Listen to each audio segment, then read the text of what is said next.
गौरवाणी प्रचारिणे निर्विशेष शून्यवादी पाश्चात्य देश तारिणे जय श्री कृष्ण चैतन्य प्रभु नित्यानंद श्री अद्वैत गदाधर श्रीवासादि गौर भक्त वृंद हरे कृष्ण कृष्ण कृष्ण हरे हरे हरे राम राम राम हरे हरे।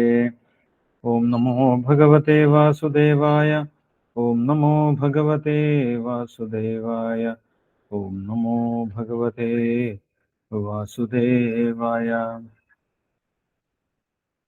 ഹരേ കൃഷ്ണ. എല്ലാവർക്കും ഭഗവത്ഗീത ഓവർവ്യൂ 7ാമത്തെ ദിവസത്തിലേക്ക് സ്വാഗതം.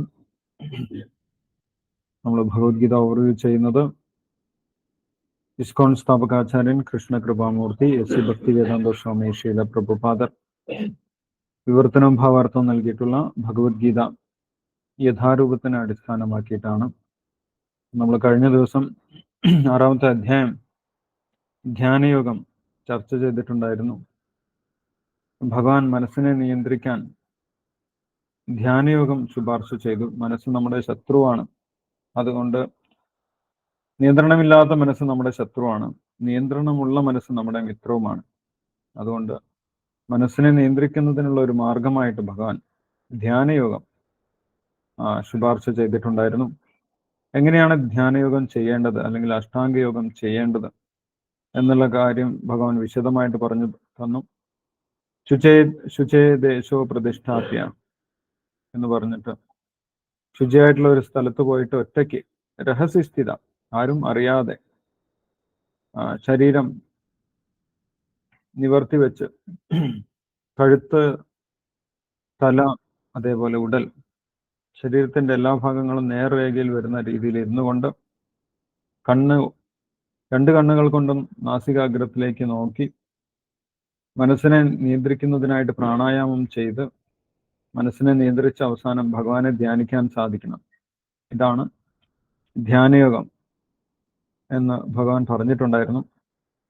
പക്ഷെ അർജുനൻ ആ ധ്യാനയോഗത്തിനെ നിരാകരിച്ചു.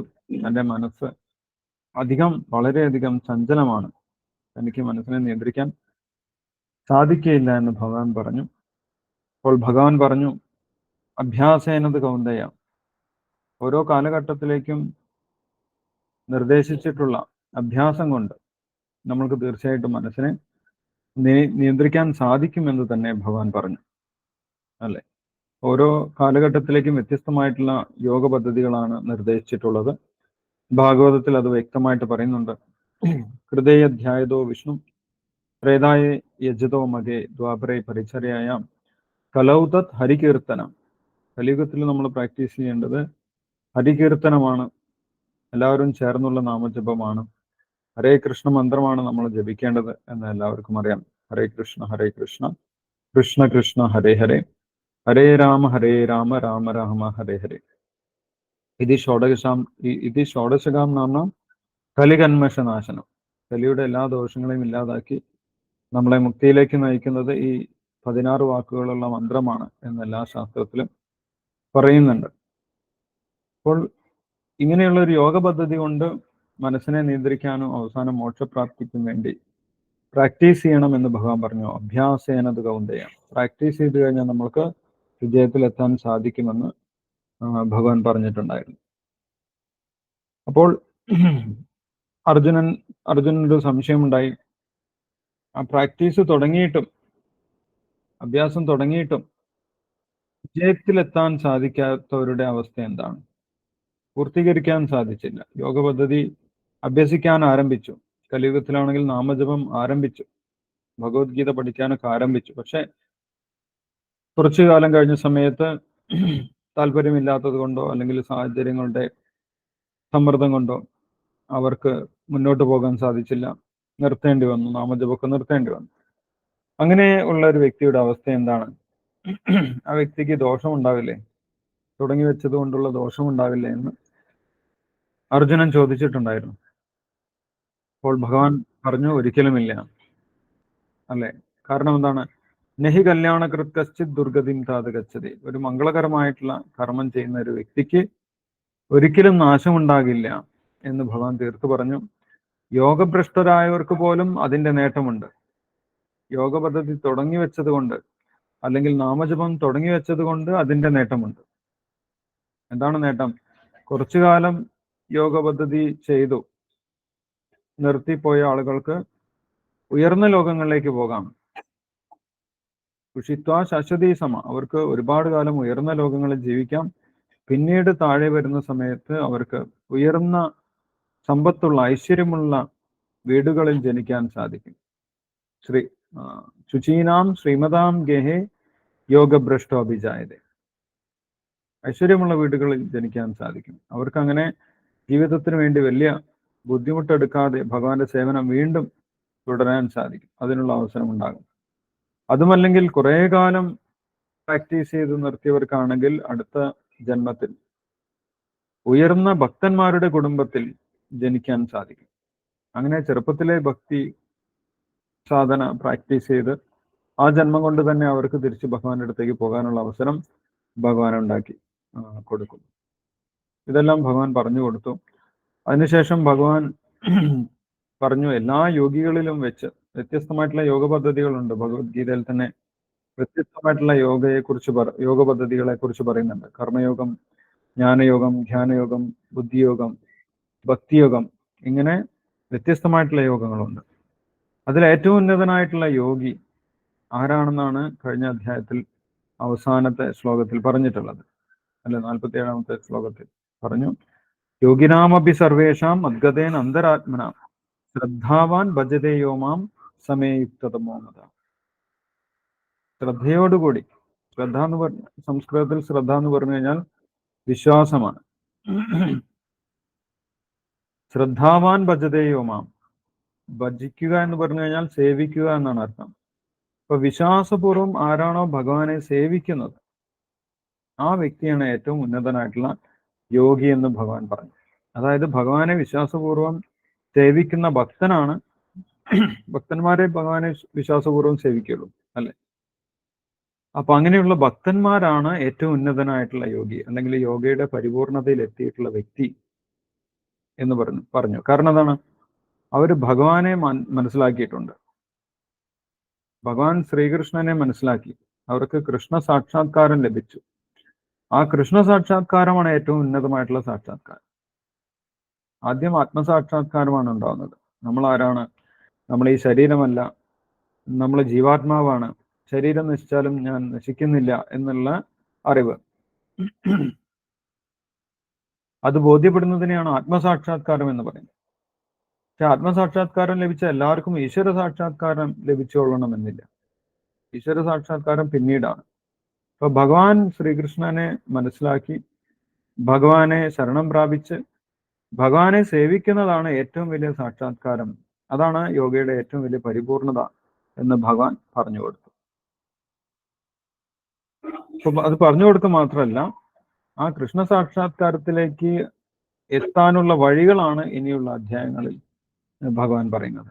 എങ്ങനെ ഭഗവാൻ ശ്രീകൃഷ്ണനെ സാക്ഷാത്കരിക്കാം, എങ്ങനെ നമ്മൾക്ക് ഈശ്വര സാക്ഷാത്കാരം ഉണ്ടാകും. ശ്രദ്ധയോടുകൂടി ഭഗവാനെ ഭജിക്കണമെങ്കിൽ, അല്ലെങ്കിൽ വിശ്വാസത്തോടുകൂടി ഭഗവാനെ ഭജിക്കണമെങ്കിൽ എന്ത് വേണം? നമ്മൾ ആദ്യം ഭഗവാനെ കുറിച്ച് അറിഞ്ഞിരിക്കണം, അല്ലെ? ഒരു വ്യക്തിയിൽ നമ്മൾക്ക് വിശ്വാസം ഉണ്ടാകണമെങ്കിൽ, ഒരു വ്യക്തിയെ നമ്മൾ വിശ്വസിക്കണമെങ്കിൽ എന്ത് വേണം? ആദ്യം നമ്മൾ പരിചയപ്പെടണം. പരിചയമില്ലാത്ത ഒരു വ്യക്തി എങ്ങനെയാണ് നമ്മൾ വിശ്വസിക്കുന്നത്? അപ്പൊ ആ വ്യക്തിയെക്കുറിച്ച് നമ്മൾ വിശദമായിട്ട് അറിയണം. അപ്പൊ ആ വ്യക്തി കുഴപ്പമില്ല, വിശ്വസിക്കാൻ പറ്റിയ ആളാണ് എന്ന് എപ്പോഴാണ് നമ്മൾ പറയുന്നത്? ആ വ്യക്തിയെ പരിചയപ്പെട്ട് കഴിയുന്ന സമയത്താണ്. നമ്മൾ അദ്ദേഹമായിട്ട് ഇടപഴകുമ്പോഴാണ് നമ്മൾക്ക് മനസ്സിലാകുന്നത് അദ്ദേഹം കുഴപ്പമില്ല, വിശ്വസിക്കാൻ പറ്റുന്ന ആളാണ് എന്ന് നമ്മൾക്ക് മനസ്സിലാവുന്നത്. അതേപോലെ തന്നെയാണ് ഭഗവാനെ കുറിച്ചുള്ള സാക്ഷാത്കാരം. ഭഗവാനെ കുറിച്ച് നമ്മൾ അറിയണം. ഭഗവാനെ കുറിച്ച് അറിഞ്ഞാൽ മാത്രമേ നമ്മൾക്ക് ഭഗവാനിൽ യഥാർത്ഥ വിശ്വാസം ഉണ്ടാവുകയുള്ളൂ. അങ്ങനെ വിശ്വാസമുണ്ടെങ്കിൽ മാത്രമേ നമ്മൾ ഭഗവാനെ ശരണം പ്രാപിക്കുകയുള്ളൂ. ഭഗവാനെ ശരണം പ്രാപിച്ചാൽ മാത്രമേ നമ്മൾക്ക് ഭക്തിയിലേക്ക് പ്രവേശിക്കാൻ സാധിക്കൂ. ഇതൊക്കെ സ്റ്റെപ്പ് ബൈ സ്റ്റെപ്പായി നടക്കുന്ന പ്രോസസ്സാണ്, പദ്ധതികളാണ്. ആദ്യം നമുക്ക് ഭഗവാനിൽ വിശ്വാസം ഉണ്ടായിരിക്കണം. ആ വിശ്വാസം ഉണ്ടാകണമെങ്കിൽ എന്ത് വേണം? ഭഗവാനെ പരിചയപ്പെടണം. എങ്ങനെയാണ് നമ്മൾ ഭഗവാനെ പരിചയപ്പെടുന്നത് അല്ലെങ്കിൽ ഭഗവാനെ കുറിച്ച് അറിയുന്നത്? ഭഗവാനിൽ വിശ്വാസമുള്ള ഭക്തന്മാരിൽ നിന്ന് കേൾക്കുന്നതിലൂടെയാണ് നമ്മൾക്കും വിശ്വാസം ഉണ്ടാകുന്നത്. അപ്പൊ ഭഗവാനെ കുറിച്ച് കേൾക്കുക എന്നുള്ളത് വളരെ ഇമ്പോർട്ടൻ്റ് ആണ്. ആ ഭഗവാനെ കുറിച്ച് കേൾക്കാൻ സഹായിക്കുന്നതാണ്, ഭഗവാനെ കുറിച്ച് അറിയാൻ സാധിക്കുന്നതാണ് ഇനിയുള്ള അധ്യായങ്ങൾ. 7 മുതൽ 12 വരെയുള്ള അധ്യായങ്ങൾ ഭഗവാനെ കുറിച്ചാണ് പറയുന്നത്. ഇതുവരെ ജീവാത്മാവിനെ കുറിച്ചും ജീവാത്മാവിന് എങ്ങനെ സാക്ഷാത്കാരം ലഭിക്കാം എന്നതിനെ കുറിച്ചാണ് 6 അധ്യായങ്ങളിൽ പറഞ്ഞിട്ടുള്ളത്. ഭഗവാനെ കുറിച്ച് അങ്ങനെ പറഞ്ഞിട്ടില്ല. ഇനിയുള്ള അധ്യായങ്ങളിൽ ഭഗവാനെ കുറിച്ച് പറയുന്നു, ഈശ്വര സാക്ഷാത്കാരത്തിനെ കുറിച്ച് പറയുന്നു. ആ ഭഗവാനെ കുറിച്ച് എങ്ങനെ അറിയാൻ സാധിക്കും എന്ന് ഇവിടെ 7ാമത്തെ അധ്യായത്തിന്റെ തുടക്കത്തിൽ തന്നെ പറയുന്നുണ്ട്. നമ്മൾക്ക് നോക്കാം ഈ 7ാമത്തെ അധ്യായം. 7ാമത്തെ അധ്യായത്തിന് ശ്രീല പ്രഭുപാദർ നൽകിയിട്ടുള്ള പേര് ജ്ഞാനവിജ്ഞാന യോഗം എന്നാണ്. ജ്ഞാനവിജ്ഞാന യോഗം. 7ാമത്തെ അധ്യായം ജ്ഞാനവിജ്ഞാന യോഗം. വളരെ ചെറിയ ഒരു അധ്യായമാണ്. 30 ശ്ലോകങ്ങളാണ് ഈ അധ്യായത്തിലുള്ളത്. 30 ശ്ലോകങ്ങളാണ് ഈ അധ്യായത്തിലുള്ളത്. ഈ അധ്യായത്തിനെ നമ്മൾക്ക് പഠിക്കാൻ എളുപ്പത്തിന് വേണ്ടി കുറച്ച് സെക്ഷൻസ് ആക്കിയിട്ട് 6 ഭാഗമാക്കിയിട്ട് തിരിക്കാൻ സാധിക്കും. 6 ഭാഗമാക്കിയിട്ട് നമുക്ക് തിരിക്കാൻ സാധിക്കും. അതിൽ ഒന്നാമത്തെ ഭാഗം ഏതൊക്കെ ഭാഗമായിട്ട് തിരിക്കാൻ സാധിക്കും എന്ന് പറയാം. ഒന്നാമത്തെ ഭാഗം 1 മുതൽ 3 വരെയുള്ള ശ്ലോകങ്ങൾ. 1 മുതൽ 3 വരെയുള്ള ശ്ലോകങ്ങളിൽ പറയുന്നത് ഭഗവാൻ ശ്രീകൃഷ്ണനെ ആശ്രയിക്കുന്നതിലൂടെയാണ് ജ്ഞാനം പൂർണ്ണമാകുന്നത്.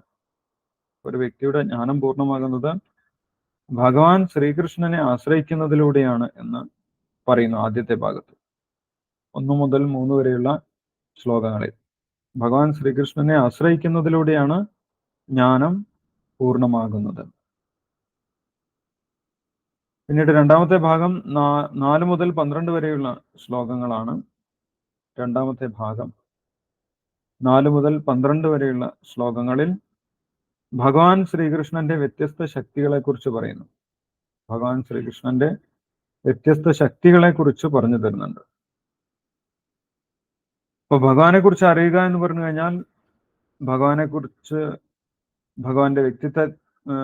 വ്യക്തിത്വത്തെ കുറിച്ച്, ഭഗവാന്റെ ശക്തികളെ കുറിച്ച്, ഭഗവാന്റെ വിഭൂതികളെ കുറിച്ച്, ഭഗവാന്റെ ഐശ്വര്യത്തെ കുറിച്ച്, അങ്ങനെ ഭഗവാനെ സംബന്ധിച്ച എല്ലാ കാര്യങ്ങളും അറിയുന്നതും ഭഗവാനെ കുറിച്ചുള്ള ജ്ഞാനമാണ്.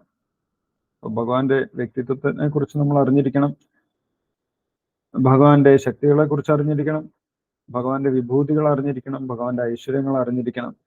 ഇങ്ങനെ വ്യത്യസ്തമായിട്ടുള്ള അറിവുകൾ ഭഗവാനെ കുറിച്ചുണ്ട്. അപ്പൊ അതിന്റെ ഭാഗമായിട്ട് ഭഗവാൻ 4 മുതൽ 12 വരെയുള്ള ശ്ലോകങ്ങളിൽ ഭഗവാൻ ശ്രീകൃഷ്ണന്റെ വ്യത്യസ്ത ശക്തികളെ കുറിച്ച് പറഞ്ഞു തരുന്നുണ്ട്. 13 മുതൽ 14 വരെയുള്ള ശ്ലോകങ്ങൾ. 13, 14 ശ്ലോകങ്ങളിൽ ഭഗവാൻ ശ്രീകൃഷ്ണനെ ശരണം പ്രാപിക്കുന്നതിലൂടെ മായയെ മറികടക്കാം എന്ന് പറയും. എങ്ങനെയാണ് ഒരു വ്യക്തിക്ക് മായയെ മറികടക്കാൻ സാധിക്കുന്നത്? ഭഗവാൻ ശ്രീകൃഷ്ണനെ ശരണം പ്രാപിക്കുന്നതിലൂടെയാണ് ഒരു വ്യക്തിക്ക് മായയെ മറികടക്കാൻ സാധിക്കുന്നത് എന്ന് പറയും. 13, 14 ശ്ലോകങ്ങളിൽ മൂന്നാമത്തെ ഭാഗം. നാലാമത്തെ ഭാഗത്ത് 15 മുതൽ 19 വരെയുള്ള ശ്ലോകങ്ങളിൽ 15 മുതൽ 19 വരെയുള്ള ശ്ലോകങ്ങളിൽ ഭഗവാൻ ശ്രീകൃഷ്ണനെ ശരണം പ്രാപിക്കുന്നവരും ശരണം പ്രാപിക്കാത്തവരുമായിട്ടുള്ള ആളുകൾ ആരൊക്കെയാണെന്ന് പറയും. എല്ലാവരും ഭഗവാനെ ശരണം പ്രാപിക്കുന്നില്ല, ചില ആളുകൾ മാത്രമേ ഭഗവാനെ ശരണം പ്രാപിക്കുന്നുള്ളൂ.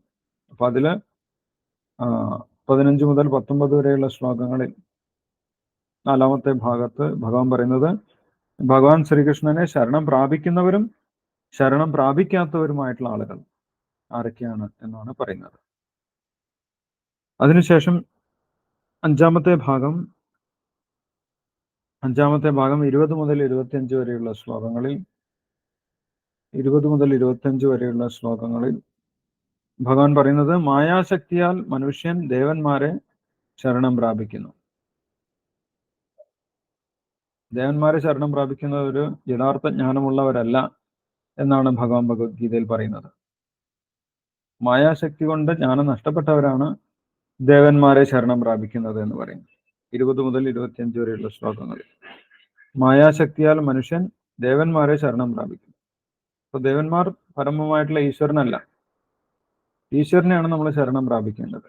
അതിനു പകരം ബുദ്ധി പറഞ്ഞ ആളുകള് ദേവന്മാർ ഈശ്വരനാണെന്ന് വിചാരിച്ചിട്ട് ദേവന്മാരെ ശരണം പ്രാപിക്കും. അത് മായയിലാണ് എന്ന് ഭഗവാൻ പറയും. അവസാനത്തെ ഭാഗം, 6ാമത്തെ ഭാഗം 26 മുതൽ 30 വരെയുള്ള ശ്ലോകങ്ങൾ. 26 മുതൽ 30 വരെയുള്ള ശ്ലോകങ്ങളിൽ കൃഷ്ണഭക്തൻ എല്ലാ പാപങ്ങളിൽ നിന്നും മുക്തനാണ് എന്നുള്ള കാര്യം പറയും. കൃഷ്ണഭക്തൻ എല്ലാ പാപങ്ങളിൽ നിന്നും മുക്തനാണ് എന്നുള്ള കാര്യം പറയും. അപ്പൊ ഇങ്ങനെ 6 ഭാഗമായിട്ട് നമ്മൾക്ക് ഈ അധ്യായത്തിനെ തരംതിരിക്കാൻ സാധിക്കും. 6 ഭാഗങ്ങൾ ഏതൊക്കെയാണെന്ന് മനസ്സിലായോ?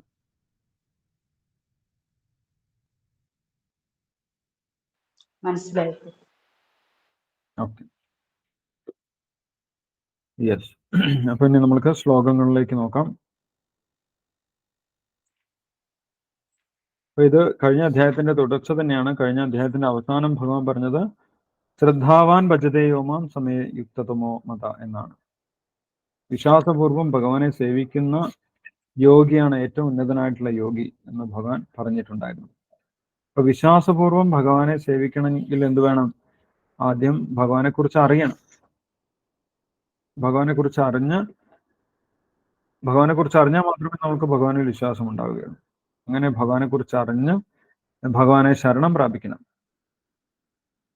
അങ്ങനെ ശരണം പ്രാപിച്ചതിന് ശേഷം മാത്രമേ നമുക്ക് ഭഗവാനെ ഭജിക്കാൻ സാധിക്കുള്ളൂ, ഭഗവാനെ സേവനം ചെയ്യാൻ സാധിക്കുള്ളൂ, അല്ലെങ്കിൽ ഭഗവാന്റെ ഭക്തിയിലേക്ക് വരാൻ സാധിക്കുള്ളൂ.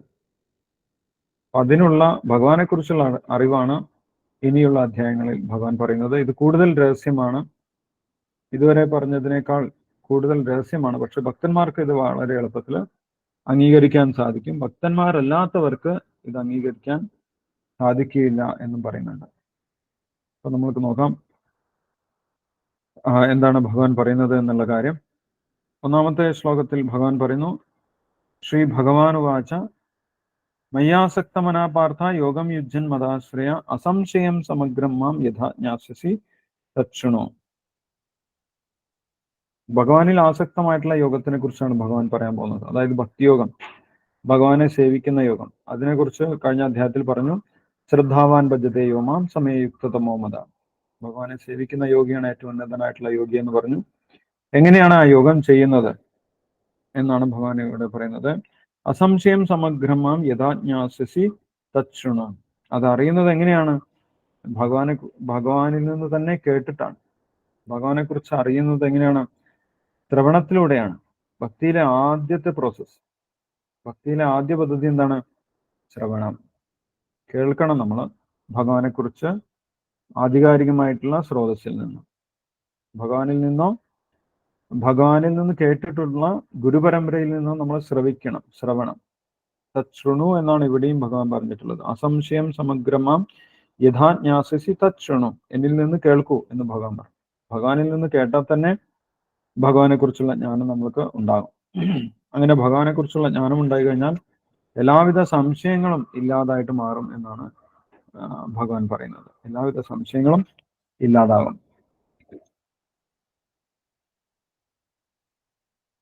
പക്ഷെ ഈ ഒരു ജ്ഞാനം എല്ലാവർക്കും പെട്ടെന്ന് സ്വീകരിക്കാൻ സാധിക്കില്ല എന്നാണ് ഭഗവാൻ ഇനിയുള്ള ശ്ലോകങ്ങളിൽ പറയുന്നത്. 3ാമത്തെ ശ്ലോകത്തിൽ പ്രത്യേകിച്ചും പറയുന്നുണ്ട്, മനുഷ്യാണാം സഹസ്രേഷു കശ്ചിത് യദതി സിദ്ധേ യദതാമഭിസിദ്ധാനാം കശ്ചിമാവേത്തി തത്വത. ആയിരക്കണക്കിന് ആൾക്കാർ കൂടുന്ന സമയത്ത് ആത്മീയതയിൽ താല്പര്യമുള്ള 1-2 ആൾക്കാർ മാത്രമേ ഉണ്ടാവുള്ളൂ. അല്ലെ, ഞങ്ങൾ പുസ്തക വിതരണത്തിന് പോകാറുണ്ട്, ഭഗവത്ഗീത. അപ്പൊ ആയിരക്കണക്കിന് ആൾക്കാർ പങ്കെടുക്കുന്ന ഉത്സവങ്ങളിലൊക്കെ നമ്മൾ പുസ്തക വിതരണത്തിന് പോകുന്ന സമയത്ത് നൂറുകണക്കിന് ആൾക്കാരോട് ചോദിച്ചാലും അവരൊന്നും ഈ ഭഗവത്ഗീതയിലൊന്നും അത്ര താല്പര്യം കാണിക്കാറില്ല. അപ്പൊ ഈ ശ്ലോകം വളരെ കൃത്യമാണെന്ന് നമ്മൾക്ക് ബോധ്യപ്പെടും. അങ്ങനെ ഭഗവാൻ പറയുന്നതെല്ലാം ബോധ്യപ്പെടുമെന്ന് ഇതിന്റെ മുന്നത്തെ ശ്ലോകത്തിൽ ഭഗവാൻ പറയുന്നുണ്ട്. ജ്ഞാനം തേഹം സവിജ്ഞാനം ഇതം വക്ഷ്യാമി അശേഷം. വിജ്ഞാനം നമ്മൾക്ക് പ്രാക്ടിക്കലായിട്ട് ബോധ്യപ്പെടുന്ന കാര്യങ്ങളാണ് ഭഗവാൻ പറയുന്ന എല്ലാം. ജ്ഞാനം എന്ന് പറഞ്ഞു കഴിഞ്ഞാൽ കേട്ട് അറിയുന്നതാണ് ജ്ഞാനം. വിജ്ഞാനം എന്ന് പറഞ്ഞു കഴിഞ്ഞാൽ അത് നമുക്ക് ബോധ്യപ്പെടുന്നതാണ്. അത് ശരിയാണ്, അത് സത്യമാണ്, ഭഗവാൻ പറഞ്ഞതൊക്കെ സത്യമാണല്ലോ എന്ന് ബോധ്യപ്പെടുന്നതാണ് വിജ്ഞാനം. ഇവിടെ ഭഗവാൻ പറഞ്ഞു, ആയിരക്കണക്കിന് ആൾക്കാർ കൂടുന്ന സമയത്ത് ആത്മീയതയിൽ താല്പര്യമുള്ള ആളുകൾ ഒന്നോ രണ്ടോ ആളുകൾ മാത്രമേ ഉണ്ടാവുള്ളൂ. അങ്ങനെ ആത്മീയതയിൽ താല്പര്യമുള്ള വ്യക്തികളിൽ തന്നെ, ആത്മീയതയിൽ താല്പര്യമുള്ള ആയിരക്കണക്കിന് ആൾക്കാർ എടുത്തു എന്ന് വിചാരിക്കാം. അതിൽ പല ആളുകളുണ്ടാവും. ബ്രഹ്മവാദികള്, അതേപോലെ മായാവാദികള്, യോഗികള്, അഷ്ടാംഗ യോഗികള്, ഇങ്ങനെ വ്യത്യസ്തമായിട്ടുള്ള മാർഗത്തിൽ, ജ്ഞാനയോഗികള്, കർമ്മയോഗികള്, ഇങ്ങനെ വ്യത്യസ്ത മാർഗത്തിൽ സഞ്ചരിക്കുന്ന ആളുകളുണ്ടാവും. ആത്മീയവാദത്തിൽ തന്നെ വ്യത്യസ്ത മാർഗത്തിൽ സഞ്ചരിക്കുന്ന ആളുകളുണ്ട്. അപ്പം അവരിൽ ഭഗവാനെ കുറിച്ച് മനസ്സിലാക്കിയിട്ടുള്ള ആളുകൾ, ഭഗവാൻ ശ്രീകൃഷ്ണനെ അംഗീകരിച്ചിട്ടുള്ള ആളുകൾ വളരെ കുറവായിരിക്കുമെന്നാണ് ഇവിടെ ഭഗവാൻ തന്നെ പറയുന്നത്. അപ്പൊ ഈ ഭൗതിക ലോകത്ത് ഭഗവാനെ കുറിച്ച് അറിയുന്ന ആളുകൾ വളരെ, യഥാർത്ഥത്തിൽ അറിയുന്ന ആളുകൾ വളരെ കുറവായിരിക്കുമെന്നാണ് ഇവിടെ ഭഗവാൻ പറയുന്നത്. മനുഷ്യാണാം സഹസ്രേഷു കശ്ചിത് യദതി സിദ്ധയെ യദതാമഭി സിദ്ധാനാം കശ്ചിത് മാമേതി തത്വതഃ. അപ്പൊ ഭഗവാനെ കുറിച്ച് കേൾക്കാനും ഭഗവാനെ കുറിച്ച് അറിയാനും വരുന്ന ആളുകൾ വളരെ കുറച്ചായിരിക്കും എന്ന് ഭഗവാൻ തന്നെ ഇവിടെ ഭഗവത്ഗീതയിൽ പറയുന്നുണ്ട്. അപ്പം ആ ഭഗവത്ഗീത സത്സംഗങ്ങളിലൊക്കെ ആള് കുറയുന്നതിന് അത്ഭുതപ്പെടാനില്ല. കാരണം എന്താണ്? അത് വളരെ രഹസ്യമാണ്. ഭഗവാനെ അംഗീകരിക്കുന്ന ആളുകൾക്ക് മാത്രമേ ഇത് കേൾക്കാൻ താല്പര്യം ഉണ്ടാവുകയുള്ളൂ. അല്ലെങ്കിൽ ഭഗവാൻ പറയുന്നതിൽ അല്ലാത്തവർക്ക് വിശ്വാസം ഉണ്ടാവുകയില്ല. അപ്പൊ അങ്ങനെ പറഞ്ഞതിന് ശേഷം ഭഗവാന്റെ വ്യത്യസ്തമായിട്ടുള്ള ശക്തികളെ കുറിച്ച് നമ്മൾക്ക് പറഞ്ഞു തരുന്നു. വേദങ്ങളിലും ഭഗവാനെ കുറിച്ച് പറയുന്നുണ്ട്, ഈശ്വരനെ കുറിച്ച് പറയുന്നുണ്ട്. പരാസ്യ ശക്തിർ വിവിധൈവ ശ്രൂയതേ. ഈശ്വരന് അല്ലെങ്കിൽ ഭഗവാന് വ്യത്യസ്തമായിട്ടുള്ള ശക്തികളുണ്ട് എന്ന് വേദങ്ങളിൽ പറയുന്നുണ്ട്. ആ വ്യത്യസ്ത ശക്തികളെ കുറിച്ചാണ്, ഭഗവാന്റെ വ്യത്യസ്തമായിട്ടുള്ള ശക്തികളെ കുറിച്ചാണ് ഇവിടെ ഭഗവാൻ പറയുന്നത്. ആദ്യം ഭഗവാന്റെ താഴ്ന്ന തരം ശക്തി, ഭൗതിക ശക്തിയെ കുറിച്ചാണ് പറയുന്നത് 4ാമത്തെ ശ്ലോകത്തിൽ. ഭൂമിരാഭോ അനലോ വായു ഖം മനോബുദ്ധിരേവച്ച അഹംകാരം ഇതിയമ്മേ ഭിന്ന പ്രകൃതി അഷ്ടത. ഈ മുഴുവൻ ഭൗതിക ലോകം സൃഷ്ടിച്ചിട്ടുള്ളത് ഭഗവാന്റെ 8 ഘടകങ്ങൾ അടങ്ങുന്ന 8 ശക്തികൾ കൊണ്ടാണ്. ഏതൊക്കെയാണ് 8 ശക്തികൾ എന്നും ഭഗവാൻ പറയുന്നു. ഏതൊക്കെയാണ്? പഞ്ചഭൂതങ്ങൾ എന്ന് പറഞ്ഞാൽ ഭൂമി, ജലം, അഗ്നി, വായു, ആകാശം, ഇങ്ങനെയുള്ള പഞ്ചഭൂതങ്ങൾ. അതേപോലെ മനസ്സ്, ബുദ്ധി, അഹങ്കാരം, ഇങ്ങനെ 8 ഘടകങ്ങളാണ് ഈ ഭൗതിക ലോകത്തിലുള്ളത്. ഇതെല്ലാം ഭൗതിക ശക്തിയാണെന്ന് പറയുന്നു. ഭഗവാന്റെ താഴ്ന്ന തരം ശക്തിയാണ്, ഭൗതിക ശക്തിയാണ് എന്ന് പറയുന്നു. ഈ ഭൗതിക ലോകം സൃഷ്ടിച്ചിട്ടുള്ള എല്ലാ ശക്തികളും ആരുടെ ഉള്ളതാണ്? ഭഗവാന്റെ ഉടമസ്ഥതയിലുള്ളതാണ്, ഭഗവാന്റെ ശക്തിയാണ്. ഇനി മറ്റൊരു ഉയർന്ന ശക്തി ഭഗവാനുണ്ട് എന്ന് പറയുന്നു. ഈ ജഡശക്തിയേക്കാൾ അല്ലെങ്കിൽ ഭൗതിക ശക്തിയേക്കാൾ ഉയർന്ന തരം ശക്തിയെ കുറിച്ചാണ് 5ാമത്തെ ശ്ലോകത്തിൽ ഭഗവാൻ പറയുന്നത്. അപരേയമിതസ്ത്വന്യാം പ്രകൃതിം വിദ്ധിമേ പരാം ജീവഭൂതാം മഹാബാഹോ യേദം ധാരിതേ ജഗത്. മറ്റൊരു ഉയർന്ന ശക്തി ഭഗവാൻ ഉണ്ടെന്ന് പറഞ്ഞു. അതേതാണ്? ജീവഭൂതാം മഹാബാഹോ യേദം ധാരിതേ ജഗത്. ഈ ഭൗതിക ലോകത്ത് വ്യത്യസ്തമായിട്ടുള്ള ശരീരങ്ങൾ സ്വീകരിച്ച് ജീവിക്കുന്ന ജീവാത്മാക്കളാണ് ഭഗവാന്റെ ഉയർന്ന ശക്തി എന്ന് പറയും. അപ്പൊ അത് ആത്മീയ ശക്തിയാണെന്ന് പറയും. ആത്മീയ ശക്തി ഉയർന്ന ശക്തിയാണ്, ജഡശക്തി താഴ്ന്ന ശക്തിയാണെന്ന് പറയും. കാരണം എന്താണ്? ആത്മീയ ശക്തിക്ക് മാത്രമേ ബോധമുള്ളൂ, ജഡശക്തിക്ക് എന്തില്ല? ബോധമില്ല. ബോധമില്ലാത്തതാണ് ജഡശക്തി. ആത്മീയ ശക്തിക്ക് മാത്രമേ ബോധമുള്ളൂ.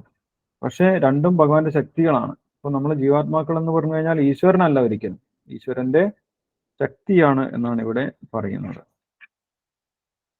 ഇനി ഈ 2 ശക്തികളുടെയും ഉറവിടം ഭഗവാൻ തന്നെയാണെന്ന് പറയുന്നു. 6ാമത്തെ ശ്ലോകത്തിൽ ഭഗവാൻ പറയുന്നുണ്ട്, ഏതന്യോനീനി ഭൂതാനി സർവാണീത്യുപധാരയ അഹം കൃഷ്ണസ്യ ജഗത പ്രഭവ പ്രളയസ്തുത. ഈ ഭൗതികമായും ആത്മീയമായ 2 ശക്തികളെ കുറിച്ച് ഭഗവാൻ പറഞ്ഞു. ഒന്ന് ഭൗതിക ശക്തി, 8 ഘടകങ്ങൾ അടങ്ങുന്ന ഭൗതിക ശക്തി. രണ്ടാമത്തേത് ആത്മീയ ശക്തി, ജീവാത്മാക്കൾ. ഇത് രണ്ടും ഭഗവാന്റെ ശക്തികൾ തന്നെയാണ്. ഇതിന്റെ രണ്ടിന്റെയും ഉറവിടം ഭഗവാൻ തന്നെയാണെന്ന് പറയും. 7ാമത്തെ ശ്ലോകത്തിൽ ഭഗവാനെ കുറിച്ച് തന്നെയാണ് പറയുന്നത്. ഭഗവാന്റെ പൊസിഷനെ കുറിച്ചാണ് പറയുന്നത്. ഭഗവാൻ പറയുന്നു, മത്തപരതരം നാന്യത് കിഞ്ചിദസ്തി ധനഞ്ജയ മൈ സർവമിതം പ്രോതം സൂത്രേ മണിഗണ ഇവ. ഭഗവാനേക്കാൾ ഉന്നതമായിട്ട് മറ്റൊരു സത്യമില്ല എന്നാണ് ഭഗവാൻ തന്നെ പ്രഖ്യാപിക്കുന്നത്. ഇപ്പൊ ഇത് ഭക്തന്മാരല്ലാത്തവർക്ക് കേട്ട് കഴിഞ്ഞാൽ അവർക്ക് അംഗീകരിക്കാൻ സാധിക്കില്ല. പക്ഷെ ഭക്തന്മാർ ഇത് വളരെ സന്തോഷത്തോടു കൂടി അംഗീകരിക്കും. ഭഗവാൻ ശ്രീകൃഷ്ണനാണ് എല്ലാം, ഏറ്റവും ഉന്നതമായിട്ടുള്ള സത്യം എന്ന് ഭക്തന്മാർക്ക് അറിയുന്നതിൽ വലിയ സന്തോഷമാണ് അല്ലെ. നമ്മൾ ആരാധിക്കുന്ന ഭഗവാൻ ശ്രീകൃഷ്ണനാണ് ഏറ്റവും ഉന്നതനായിട്ടുള്ള വ്യക്തി എന്നറിഞ്ഞു കഴിഞ്ഞാൽ ഭക്തന്മാർ അത് വളരെ സന്തോഷത്തോടു കൂടി സ്വീകരിക്കുകയാണ് ചെയ്യുന്നത്. അഭക്തന്മാർക്ക് ഇത് കേൾക്കുന്ന സമയത്ത് ഇറിറ്റേഷൻ ഉണ്ടാവും. എന്താണ് ഭഗവാൻ ഇങ്ങനെ പറയുന്നത്? കൃഷ്ണൻ എന്താണ് ഞാനാണ് ഏറ്റവും ഉന്നതൻ എന്ന് പറയുന്നത് എന്നൊക്കെ അവർ ചോദിക്കേണ്ടത്. അപ്പൊ അവർക്ക് ഇത് സ്വീകരിക്കാൻ സാധിക്കുകയില്ല. ഇനി 8ാമത്തെ ശ്ലോകം മുതൽ ഭഗവാന്റെ വ്യത്യസ്തമായിട്ടുള്ള ശക്തി, ഭൗതിക ശക്തികളെ കുറിച്ച് ഭഗവാൻ പറയുന്നുണ്ട്. ഈ ഭൗതിക ലോകത്ത് ഭഗവാന്റെ വ്യത്യസ്ത ശക്തികൾ എങ്ങനെയാണ് പ്രവർത്തിക്കുന്നത് എന്ന് ഭഗവാൻ നമുക്ക് പറഞ്ഞു തരുന്നുണ്ട്.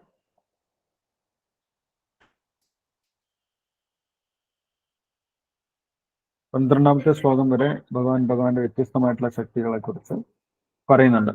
അപ്പൊ എല്ലാം നമ്മൾക്ക് വിശദമായിട്ട് ഈ ക്ലാസ്സിൽ പറയാൻ സാധിക്കുകയില്ല.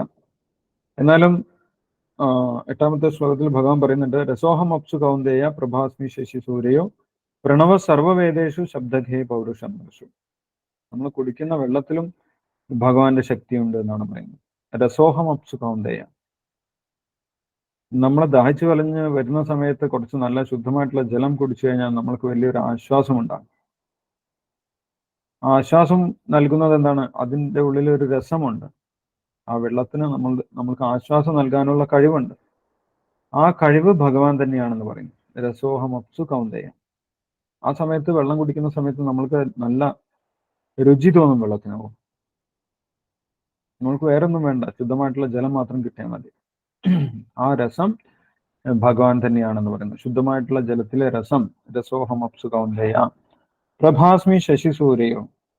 നമ്മൾക്ക് പ്രകാശം നൽകുന്ന സൂര്യചന്ദ്രന്മാർ, ആ സൂര്യചന്ദ്രന്മാരുടെ പ്രകാശവും ഭഗവാൻ തന്നെയാണെന്ന് പറയും. ഇതെല്ലാം കാണുന്ന സമയത്ത് നമ്മൾക്ക് ഭഗവാനെ ഓർക്കാൻ സാധിക്കണം. അതിനു വേണ്ടിയിട്ടാണ് ഭഗവാൻ ഈ ഭൗതിക ലോകത്തിലെ വ്യത്യസ്തമായിട്ടുള്ള ശക്തികളെ കുറിച്ച് നമ്മൾക്ക് പറഞ്ഞു തരുന്നത്. സൂര്യചന്ദ്രന്മാരിലെ പ്രകാശമായിട്ടിരിക്കുന്നതും ശുദ്ധമായിട്ടുള്ള ജലത്തിലെ രസമായിട്ടിരിക്കുന്നതും പ്രണവ സർവവേദേഷു, എല്ലാ വേദമന്ത്രങ്ങളിലും ഓംകാരം ഉണ്ടായിരിക്കും. പ്രണവം, ഓംകാരം ഉണ്ടായിരിക്കും. ആ ഓംകാരമായിട്ടിരിക്കുന്നതും ഭഗവാൻ തന്നെയാണെന്നത് ഭഗവാനെ സൂചിപ്പിക്കുന്നതാണ് ഓംകാരം. പ്രണവ സർവവേദേഷു ശബ്ദഘേ പൗരുഷം വിഷു. ആകാശത്തിലുണ്ടാകുന്ന ശബ്ദവും ഭഗവാൻ തന്നെയാണെന്ന് പറയും. ആകാശത്തിൽ ഇടിമിന്നലിന്റെ ശബ്ദം, അതിന്റെ പുറകിലും ഭഗവാന്റെ ശക്തിയാണ് പ്രവർത്തിക്കുന്നത് എന്ന് പറയും. ഭഗവത്ഗീതയിൽ ഭഗവാൻ പറയുന്നുണ്ട്, മഴ പെയ്യിപ്പിക്കുന്നതും നിർത്തുന്നതും ഞാൻ തന്നെയാണ് എന്ന് ഭഗവാൻ പറയുന്നുണ്ട്. അപ്പം ആ ഇടിമിന്നലിന്റെ ശബ്ദവും ഭഗവാന്റെ ഊർജത്തിൽ നിന്ന് തന്നെ ഉണ്ടായിട്ടുള്ളതാണ്. ഇങ്ങനെ ഭഗവാന്റെ വ്യത്യസ്തമായിട്ടുള്ള ശക്തികളെ കുറിച്ച് ഭഗവാൻ 9, 10, 11, 12 ശ്ലോകങ്ങളിൽ പറയുന്നുണ്ട്. പുണ്യോഗന്ധ പൃഥിവ്യാംശ തേജശ്ചാസ്മി വിഭാവസോ ജീവനം സർവഭൂതേഷു തപശ്ചാസ്മി തപസ്യഷു. ഭൂമിയിലെ പുണ്യഗന്ധം, മഴ പെയ്യുന്ന സമയത്ത്, ആദ്യമായിട്ട് മഴ പെയ്യുന്ന സമയത്ത് ഒരു പുണ്യഗന്ധം ഭൂമിയിൽ നിന്നുണ്ടാകും. ആ പുണ്യഗന്ധം ഭഗവാന്റെ തന്നെ ഒരു ശക്തിയാണെന്ന് പറയും. അതേപോലെ തേജശ്ചാസ്മി വിഭാവസോ, തീയിലെ ചൂടായിട്ടിരിക്കുന്നതും ഭഗവാനാണെന്ന് പറയും. അപ്പൊ ഭഗവാനെ എവിടെ നോക്കിക്കഴിഞ്ഞാലും നമുക്ക് ഭഗവാന്റെ വ്യത്യസ്തമായിട്ടുള്ള ശക്തികൾ കാണാൻ സാധിക്കും. അടുക്കളയിൽ കയറുന്ന സമയത്ത് നമ്മൾ തീ കാണാറുണ്ട്, തീ നമ്മൾ ഉപയോഗിക്കുന്നുണ്ട്. അപ്പൊ ആ തീയിലെ ചൂടായിട്ടിരിക്കുന്നതും ഭഗവാൻ തന്നെയാണ്. അപ്പൊ പൂജാമുറിയിൽ മാത്രമല്ല ഭഗവാന്റെ ശക്തി ഉള്ളത്, നമ്മൾ പെരുമാറുന്ന എല്ലാ സ്ഥലത്തും ഭഗവാന്റെ ശക്തിയുള്ള വ്യത്യസ്ത രീതിയിൽ പ്രവർത്തിക്കുന്നുണ്ട് എന്ന് ഈ അധ്യായത്തിൽ ഭഗവാൻ പറഞ്ഞു തരുന്നുണ്ട്. പക്ഷെ നമ്മൾ ഈ ഭൗതിക പ്രകൃതിയിൽ വന്ന് ത്രിഗുണങ്ങളാൽ ബാധിക്കപ്പെടുന്ന സമയത്ത്, ഭൗതിക പ്രകൃതിയിൽ 3 ഗുണങ്ങളാണുള്ളത്, സത്വരജസ് തമോ ഗുണങ്ങൾ. ആ സത്വരജസ് തമോ ഗുണങ്ങൾ നമ്മളെ ബാധിക്കുന്ന സമയത്ത് നമ്മൾ ഭഗവാനെ മറന്നുപോകും. ഇതെല്ലാം ഭഗവാന്റെ ശക്തിയാണ് എന്നുള്ള കാര്യം നമ്മൾ മറന്നു. അങ്ങനെ ഭഗവാന്റെ വ്യത്യസ്തമായിട്ടുള്ള ശക്തികൾ എങ്ങനെയൊക്കെയാണ് പ്രവർത്തിക്കുന്നത് എന്നും നമ്മൾക്ക് അറിയാൻ സാധിക്കാണ്ട് വരും. അത് ഭഗവാൻ 13ാമത്തെ ശ്ലോകത്തിൽ പറയുന്നുണ്ട്. ത്രിഭിർഗുണമയേർ ഭാവേ ഏഭി സർവമിതം ജഗത് മോഹിതം നാഭിജാനാതി മാമേദ്യ പരമവ്യയം. ഈ ത്രിഗുണങ്ങളാൽ ബാധിക്കപ്പെട്ട വ്യക്തിക്ക് ഭഗവാൻ ശ്രീകൃഷ്ണനെ അറിയാൻ സാധിക്കുകയില്ല എന്നാണ് പറയുന്നത്. അപ്പോൾ ഭഗവാൻ ശ്രീകൃഷ്ണനെ അറിയുക എന്ന് പറയുന്നത് അത്ര എളുപ്പമല്ല. അത് നേരത്തെ തന്നെ ഭഗവാൻ പറഞ്ഞു. ആയിരക്കണക്കിന് ആൾക്കാർ കൂടുന്ന സമയത്ത് ആത്മീയ ജ്ഞാനത്തിലേക്ക് ഉയരുന്ന വ്യക്തികൾ വളരെ കുറവായിരിക്കും. ആത്മീയ ജ്ഞാനത്തിലേക്ക് ഉയർന്ന വ്യക്തികളിൽ തന്നെ, ആത്മസാക്ഷാത്കാരം ലഭിച്ച വ്യക്തികളിൽ തന്നെ ഭഗവാൻ ശ്രീകൃഷ്ണനെ സാക്ഷാത്കരിക്കുന്ന ആളുകൾ വളരെ കുറവായിരിക്കും എന്ന് ഭഗവാൻ പറയുന്നത്. അപ്പൊ ഈ കൃഷ്ണനെ കുറിച്ച് മനസ്സിലാക്കുന്നത് വളരെ അപൂർവമായിട്ടുള്ള ഒരു ജ്ഞാനമാണ് എന്ന് പറയുന്നു. ഇപ്പൊ ത്രിഗുണങ്ങളാൽ മോഹിക്കപ്പെട്ട വ്യക്തിക്ക് ഭഗവാനെ മനസ്സിലാക്കാൻ സാധിക്കില്ല എന്ന് 13ാമത്തെ ശ്ലോകത്തിൽ പറഞ്ഞു. ഇനി എങ്ങനെ ആ ത്രിഗുണങ്ങളിൽ നിന്ന് രക്ഷപ്പെടാം? ത്രിഗുണങ്ങളെ പ്രവർത്തിപ്പിക്കുന്നത് മായാശക്തിയാണ്. ആ മായാശക്തിയിൽ നിന്നും എങ്ങനെ രക്ഷപ്പെടാം, എങ്ങനെ പുറത്തു കടക്കാം, എന്നിട്ട് ഭഗവാനെ മനസ്സിലാക്കാം എന്നാണ് ഭഗവാൻ പറയുന്നത്. അതിനുള്ള വഴിയാണ് ഭഗവാൻ 14ാമത്തെ ശ്ലോകത്തിൽ പറയുന്നത്. ദൈവീഹേഷ ഗുണമയി മമ മായ ദുരത്യ മാമേവയെ പ്രപദ്യന്തേ മായാമേതാം തരന്തിരേ. ഭഗവാന്റെ ശക്തി തന്നെയാണ് മായാശക്തി. അതിനെ തോൽപ്പിക്കുക എന്ന് പറയുന്നത് സാധിക്കുന്ന കാര്യമല്ല. മമമായ ദുരത്യ, ഒരാൾക്കും മായാശക്തിയെ തോൽപ്പിക്കാൻ സാധിക്കുകയില്ല. പിന്നെ എങ്ങനെയാണ് അതിനെ മറികടക്കുന്നത്? ആരൊക്കെയാണോ ഭഗവാനെ പൂർണ്ണമായിട്ട് ശരണം പ്രാപിക്കുന്നത് അവർക്ക് മാത്രമാണ് മായാശക്തിയിൽ നിന്ന് പുറത്തു കടക്കാൻ സാധിക്കുന്നത്. മാമേവയെ പ്രബദ്ധ്യന്തേ മായാമേതാം തരന്തിതേ എന്നാണ് പറയുന്നത്. ആരൊക്കെയാണോ ഭഗവാനെ ശരണം പ്രാപിച്ചിട്ടുള്ളത് അവർക്ക് മാത്രമാണ് ആ മായാശക്തിയിൽ നിന്ന് പുറത്തു കടക്കാൻ സാധിക്കുന്നത്. മറ്റാർക്കും സാധിക്കില്ല എന്ന് 14ാമത്തെ ശ്ലോകത്തിൽ ഭഗവാൻ ഇവിടെ വളരെ വ്യക്തമായിട്ട് പറയും. അപ്പൊ ഭഗവാനെ ശരണം പ്രാപിക്കേണ്ടത് അത്യാവശ്യമാണ്. ഭഗവാനെ ശരണം പ്രാപിക്കാതെ നമ്മൾക്ക് ഭഗവാനെ കുറിച്ച് അറിയാൻ സാധിക്കില്ല. പക്ഷെ എല്ലാവരും ഭഗവാനെ ശരണം പ്രാപിക്കുന്നതുമില്ല എന്നാണ് അതിനുശേഷം ഭഗവാൻ പറയുന്നത്. എല്ലാവരും ഭഗവാനെ ശരണം പ്രാപിക്കാൻ തയ്യാറാവുന്നില്ല. ഞാൻ എന്തിനാണ് കൃഷ്ണനെ ശരണം പ്രാപിക്കുന്നത്? കൃഷ്ണൻ എന്ന് പറഞ്ഞു കഴിഞ്ഞാൽ പണ്ട് കാലത്ത് ജനിച്ചു മരിച്ചുപോയ ഒരാളാണ്. എന്തിനാണ് ഞാൻ അയാളെ ശരണം പ്രാപിക്കുന്നത്? ഞാനും അതേപോലെ തന്നെയാണ് എന്ന ആളുകൾ പറയും. അപ്പൊ അങ്ങനെയുള്ള ആളുകളെ കുറിച്ചാണ് ഇവിടെ ഭഗവാൻ 15ാമത്തെ ശ്ലോകത്തിൽ പറയുന്നത്. നമാം ദുഷ്കൃതിനോ മൂഢ പ്രപദ്യന്തേ നരാധമ മായയ അപർദ്ധജ്ഞാന ആസുരം ഭാവമാശ്രിതം. 4 തരത്തിലുള്ള ആളുകൾ ഒരിക്കലും ഭഗവാനെ ശരണം പ്രാപിക്കാൻ കൂട്ടാക്കുകയില്ല എന്ന് പറയുന്നു. 4 തരത്തിലുള്ള ദുഷ്കൃതികളെയും 4 വിഭാഗമായിട്ട് ഭഗവാൻ തരംതിരിച്ച് പറഞ്ഞിട്ടുണ്ട്. ഭഗവാനെ ശരണം പ്രാപിക്കാത്തവരൊക്കെ ദുഷ്കൃതികളാണ്. അപ്പോൾ ഭഗവാനെ ശരണം പ്രാപിക്കാത്ത ദുഷ്കൃതികൾ ഏതൊക്കെ ടൈപ്പാണ് എന്ന് ഭഗവാൻ ഇവിടെ പറയുന്നുണ്ട്. ആരൊക്കെയാണ്? നമാം ദുഷ്കൃതിനോ മൂഢ പ്രപദ്യന്തേ നരാധമ മായയ അഭൃതജ്ഞാന ആസുരം ഭാവമാശ്രിത. മൂഢന്മാര്, നരാധമന്മാര്, പിന്നെ ആരാണ്? മായയ അപഹൃതജ്ഞാനന്മാര്, ആസുരൻ ഭാവമാശ്രിത, ആസുരഭാവം ആശ്രയിച്ചവർ. ഇങ്ങനെ 4 കൂട്ടർ ഒരിക്കലും ഭഗവാനെ ശരണം പ്രാപിക്കാൻ തയ്യാറാകുന്നില്ല എന്നുള്ള കാര്യം ഭഗവാൻ പറഞ്ഞു. അതിനുശേഷം 16ാമത്തെ ശ്ലോകത്തിൽ ആരൊക്കെയാണ് ഭഗവാനെ ശരണം പ്രാപിക്കാൻ തയ്യാറാകുന്ന ആളുകൾ അവരെ സുഹൃതികൾ എന്നാണ് ഭഗവാൻ പറയുന്നത്. ഭഗവാനെ ശരണം പ്രാപിക്കാൻ തയ്യാറാകാത്ത ആളുകൾ ദുഷ്കൃതികളും ഭഗവാനെ ശരണം പ്രാപിക്കാൻ തയ്യാറാകുന്ന ആളുകൾ സുഹൃതികളുമായിട്ടാണ് ഭഗവാൻ പറയുന്നത്. ഇവരാരും ഭക്തന്മാരല്ല, സുഹൃതികളാണ്, ഭക്തന്മാരല്ല. കാരണം അവർ ഭഗവാന്റെ സേവനം ചെയ്യാൻ തുടങ്ങിയിട്ടില്ല. ഭഗവാന് സേവനം ചെയ്യുന്ന ആളുകളാണ് ഭക്തന്മാരെന്ന് പറയുന്നത്. അപ്പൊ സുഹൃതികൾ ആരൊക്കെയാണെന്ന് ഇവിടെ ഭഗവാൻ 16ാമത്തെ ശ്ലോകത്തിൽ പറയുന്നുണ്ട്. ചതുർവിധ ഭജന്തേ മാം ജനാ സുഹൃതിനോർജുന ആർത്തോ ജിജ്ഞാസുരർത്ഥാർത്ഥി ജ്ഞാനീച്ച ഭരതർഷഭ. അതും 4 കൂട്ടർ തന്നെയാണ്. സുഹൃതികളെയും ഭഗവാൻ 4 വിഭാഗമായിട്ടാണ് തിരിച്ചിട്ടുള്ളത്. ആരൊക്കെയാണ്? ദുഃഖിതൻ, ധനകാംക്ഷി. ചതുർവിധ ഭജന്തേ മാം ജനാ സുഹൃതിനോർജുന ആർത്തോ ജിജ്ഞാസുരർത്ഥാർത്ഥി ജ്ഞാനീച്ച ഭരതർഷഭ. ആർത്തന്മാര്, ദുഃഖിതന്മാര്, ജിജ്ഞാസുക്കൾ, എന്താണ് പരമസത്യം എന്നറിയാൻ താല്പര്യമുള്ള ആളുകൾ, അർത്ഥാർത്ഥി, ഒരുപാട് ഐശ്വര്യം വേണം, ജീവിതത്തിൽ സമ്പത്ത് വേണം എന്ന് ആഗ്രഹിക്കുന്ന ആളുകൾ, അതേപോലെ ജ്ഞാനികൾ, പരമസത്യത്തിനെ മനസ്സിലാക്കിയിട്ടുള്ള, ഭഗവാൻ ശ്രീകൃഷ്ണനാണ് പരമപുരുഷൻ എന്ന് മനസ്സിലാക്കിയിട്ടുള്ള വ്യക്തികൾ, ഇങ്ങനെ 4 കൂട്ടരും ഭഗവാനെ ശരണം പ്രാപിക്കാൻ തയ്യാറാകും എന്നാണ് ഭഗവാൻ പറയുന്നത്. അപ്പൊ ഭഗവാനെ ശരണം പ്രാപിക്കാൻ തയ്യാറാകുന്നത് കൊണ്ട് തന്നെ അവരാരായി മാറി? അവർ സുഹൃതികളായിട്ട് മാറി. മറ്റേ കൂട്ടർ ഒരിക്കലും ഭഗവാനെ ശരണം പ്രാപിക്കാൻ തയ്യാറാകുന്നില്ല. അവർ കൃഷ്ണനെ അംഗീകരിക്കാത്ത ആളുകളാണ്. നരാധമന്മാർ എന്ന ദുഷ്കൃതികൾ എന്നാണ് ഭഗവാൻ അവരെ പറയുന്നത്. ദുഷ്കൃതികൾ ഭഗവാനെ ശരണം പ്രാപിക്കാൻ തയ്യാറാകുന്നില്ല, സുഹൃതികൾ ഭഗവാനെ ശരണം പ്രാപിക്കാൻ തയ്യാറാകും.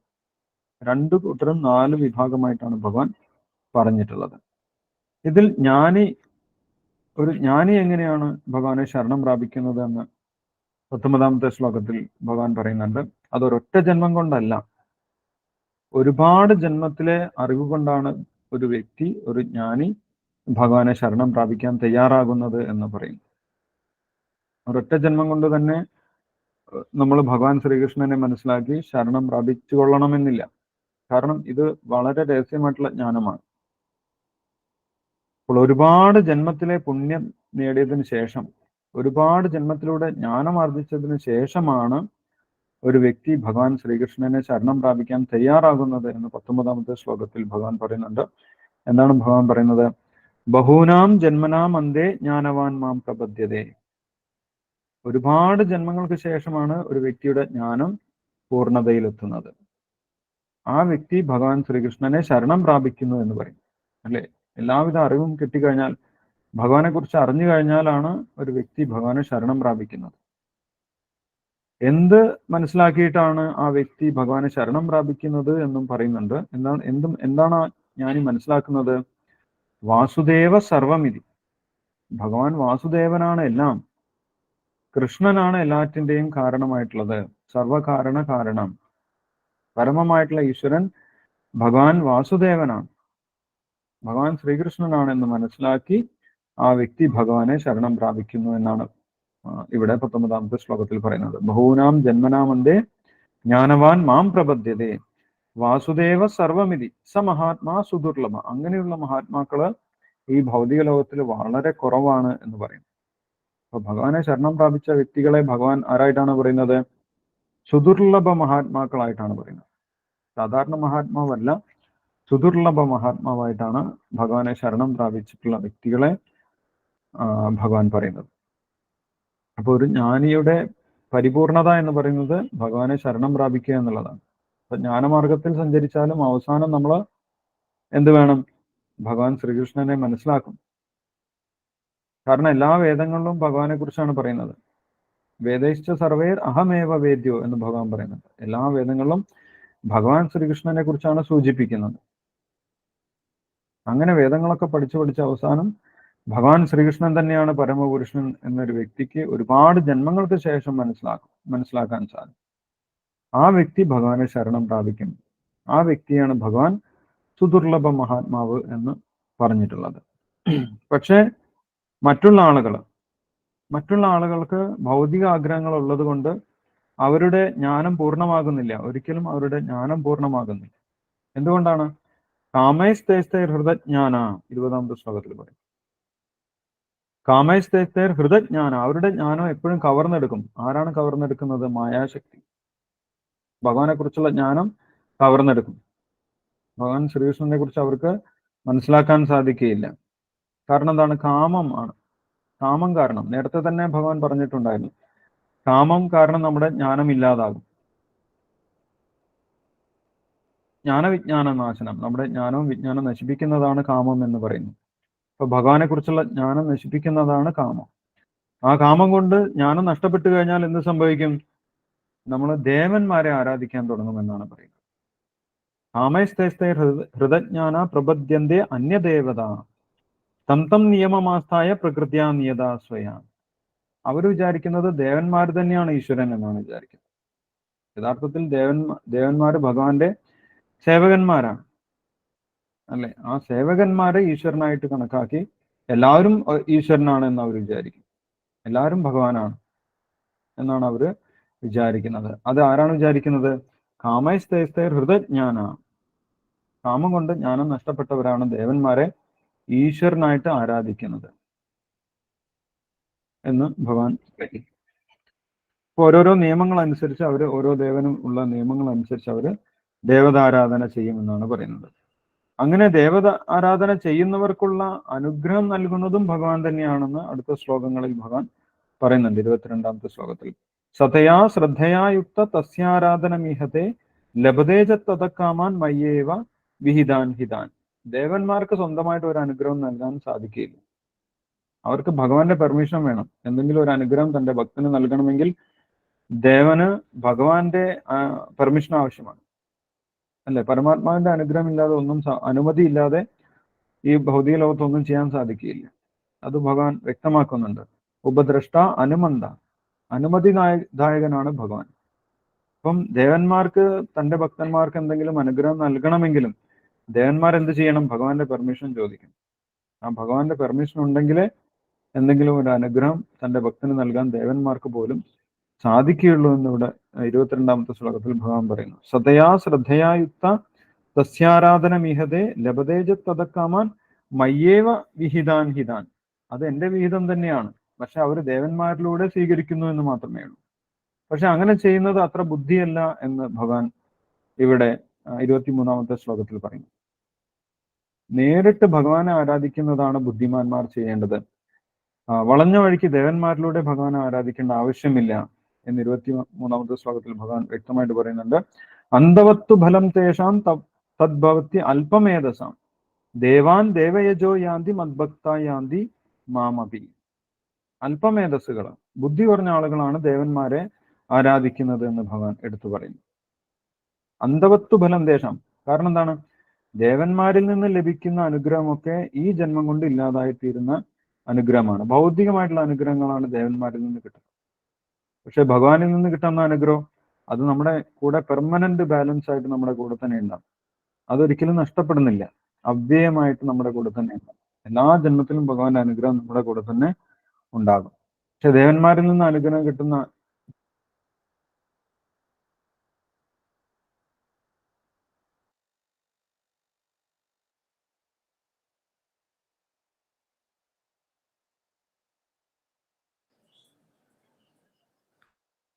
പ്രാപിക്കുന്നത്. ഇനി അവരുടെ ഗതി എന്താണ് എന്നും 23ാമത്തെ ശ്ലോകത്തിൽ ഭഗവാൻ പറയുന്നത്. അവരെങ്ങോട്ടാണ് എത്തിച്ചേരുന്നത്? സാധാരണഗതിയിൽ നമ്മൾ പ്രഭാഷണങ്ങളൊക്കെ കേട്ടിട്ടുണ്ടാവും.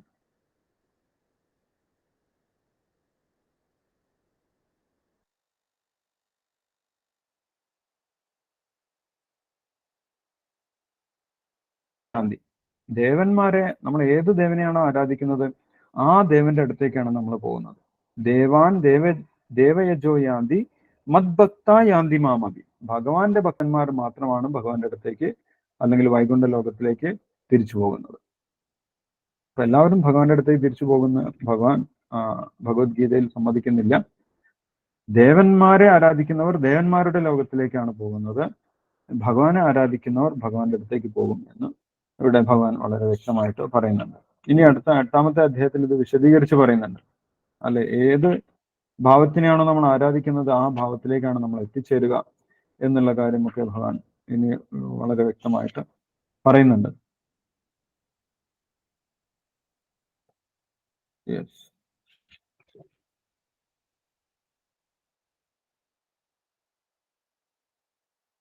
അപ്പൊ ഭഗവാൻ ശ്രീകൃഷ്ണനെ മനസ്സിലാക്കാൻ സാധിക്കുന്നത് അത്ര എളുപ്പമല്ല. ഭഗവാന്റെ അനുഗ്രഹം ഉണ്ടെങ്കിൽ മാത്രമേ ഭഗവാനെ കുറിച്ച് മനസ്സിലാക്കാൻ സാധിക്കുകയുള്ളൂ എന്നുള്ള കാര്യം ഭഗവാൻ പറയുന്നുണ്ട്. നമുക്ക് ഭഗവാനെ കുറിച്ച് അറിയാൻ സാധിക്കണമെങ്കിൽ അതിന് ഭഗവാന്റെ ഒരു അനുഗ്രഹം ഉണ്ടായിരിക്കണം. അതിനു വേണ്ടിയിട്ടാണ് നമ്മൾ ഭഗവാനെ ശരണം പ്രാപിക്കുന്നത്, അല്ലെ? ഭഗവാനെ ശരണം പ്രാപിച്ച് ഭഗവാനോട് പ്രാർത്ഥിക്കുന്നവർക്ക് മാത്രമേ ഭഗവാന്റെ കാരുണ്യം ഉണ്ടാവുകയുള്ളൂ. ഭഗവാന്റെ കാരുണ്യത്തിലൂടെ മാത്രമേ നമ്മൾക്ക് ഭഗവാനെ മനസ്സിലാക്കാൻ സാധിക്കുള്ളൂ. അപ്പൊ എല്ലാവർക്കും ഭഗവാനെ മനസ്സിലാക്കാൻ സാധിക്കില്ല എന്നുള്ള കാര്യം 25ാമത്തെ ശ്ലോകത്തിൽ ഭഗവാൻ പറയുന്നുണ്ട്. എന്താണ് പറയുന്നത്? നാഹം പ്രകാശ സർവസ്യ യോഗമായ സമാവൃത മൂഢോയം നാഭിജാനാതി ലോകോ മാമജം അവ്യയം. നാഹം പ്രകാശ സർവസ്യ, ഞാൻ എല്ലാവർക്കും പ്രകാശിക്കപ്പെടുന്നില്ല എന്ന് ഭഗവാൻ പറയുന്നു. യോഗമായ സമാവൃത, അപ്പൊ ഭഗവാനും ജീവാത്മാവിനും ഇടയ്ക്ക് ഒരു കർട്ടനുണ്ട്, ഒരു മറവുണ്ട്. എന്താണ്? യോഗമായ. ആ മായാശക്തി കൊണ്ട് ഭഗവാൻ മറക്കപ്പെട്ടിരിക്കുകയാണ്. മൂഢോയം നാഭിജാനാദി ലോകോ മാമജം അവ്യയം. മൂഢന്മാരായിട്ടുള്ള ആളുകൾക്ക് ഭഗവാനെ ഒരിക്കലും മനസ്സിലാക്കാൻ സാധിക്കില്ല. കാരണം എന്താണ്? മൂഢന്മാരൊരിക്കലും ഭഗവാനെ ശരണം പ്രാപിക്കുന്നില്ല. ഭഗവാനെ ശരണം പ്രാപിച്ചവർക്ക് മാത്രമേ ഭഗവാനെ കുറിച്ച് മനസ്സിലാക്കാൻ സാധിക്കുകയുള്ളൂ എന്ന് ഭഗവാൻ പറയുന്നു.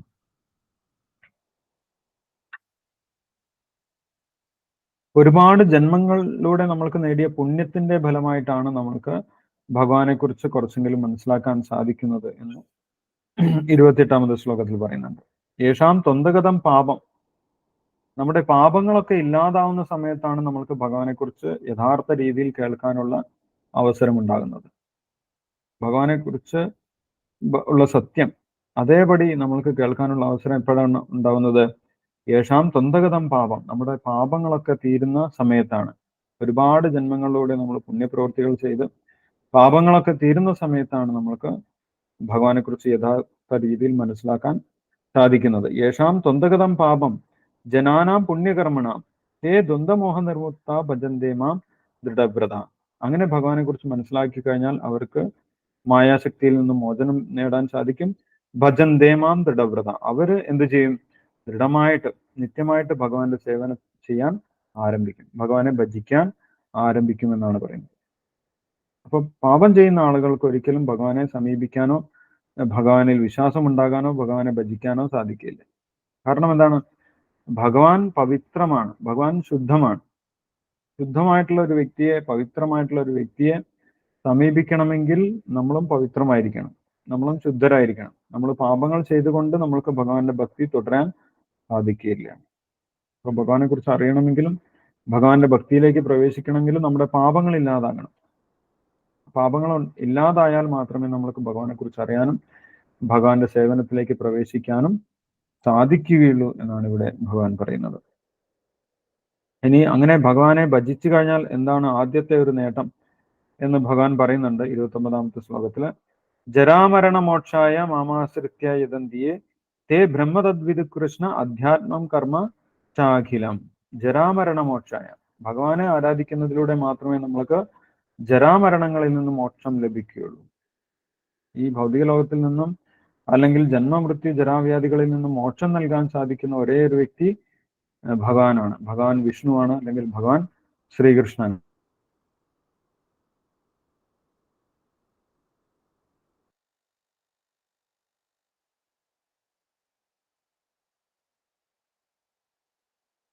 ഒരിക്കലും മോക്ഷം നൽകാൻ സാധിക്കുകയില്ല.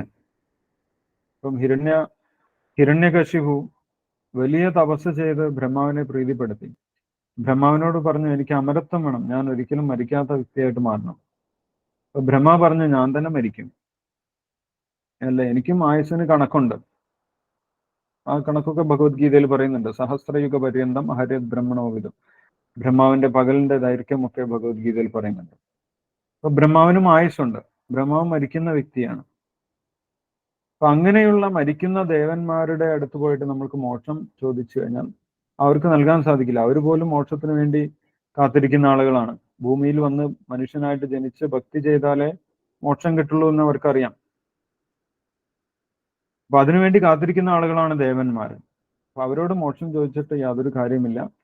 ഭഗവാന് മാത്രമേ മോക്ഷം നൽകാൻ സാധിക്കുള്ളൂ. അതുകൊണ്ടാണ് ഭഗവാന് മോക്ഷം നൽകുന്നവൻ എന്നുള്ള അർത്ഥത്തിൽ പേര് കിട്ടിയിട്ടുള്ളത്, അല്ലേ? എന്താണ് മോക്ഷം നൽകുന്നവൻ എന്നുള്ള അർത്ഥത്തിൽ ഭഗവാന്റെ പേര്?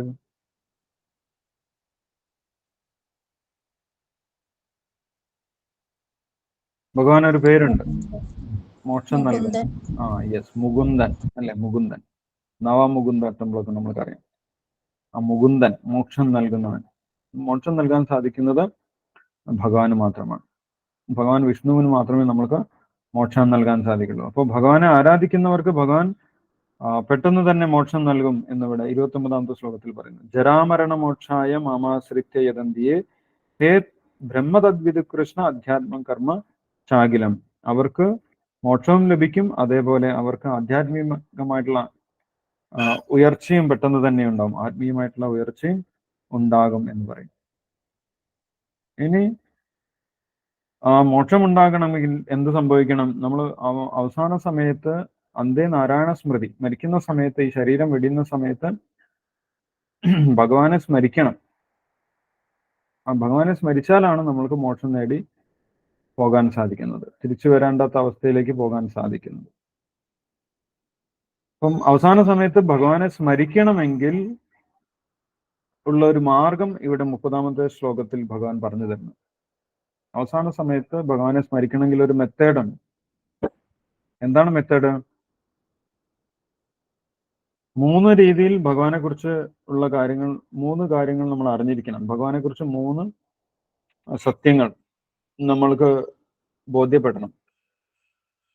അങ്ങനെയുള്ളവർക്ക് ഭഗവാനെ തീർച്ചയായിട്ടും സ്മരിക്കാൻ സാധിക്കും, അവസാന സമയത്ത് സ്മരിക്കാൻ സാധിക്കുമെന്നാണ് ഭഗവാൻ ഉറപ്പ് നൽകുന്നത്. എന്തൊക്കെയാണ് നമ്മൾ അറിയേണ്ടത്? 30-ാമത്തെ ശ്ലോകത്തിൽ പറയുന്നുണ്ട്, സാധിഭൂതാദി ദൈവം മാം സാധിയജ്ഞം ചെയ്യേവിതു പ്രയാണകാലേപിച്ച മാം തേ വിദുർയുക്ത ചേതസ. സാധിഭൂതാദി ദൈവം മാം സാധിയജ്ഞം ചെയ്യേവിതു.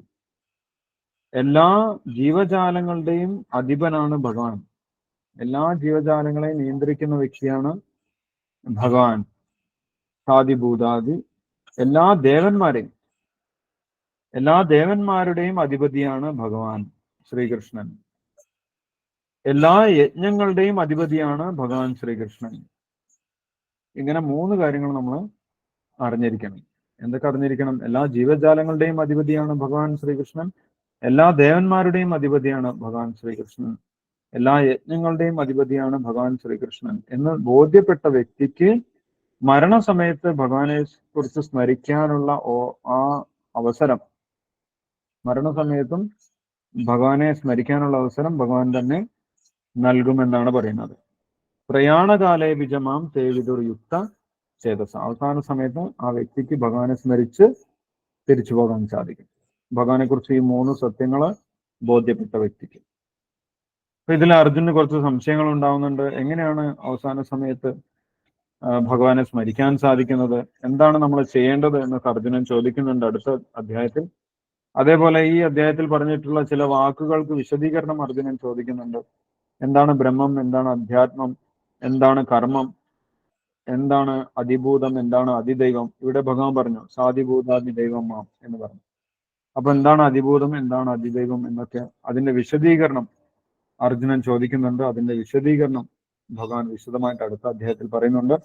എങ്ങനെയാണ് ഒരു വ്യക്തിക്ക് അവസാന സമയത്ത് ഭഗവാനെ സ്മരിക്കാൻ സാധിക്കുന്നത് അത് വിശദമായിട്ട് ഭഗവാൻ പറയുന്നുണ്ട്.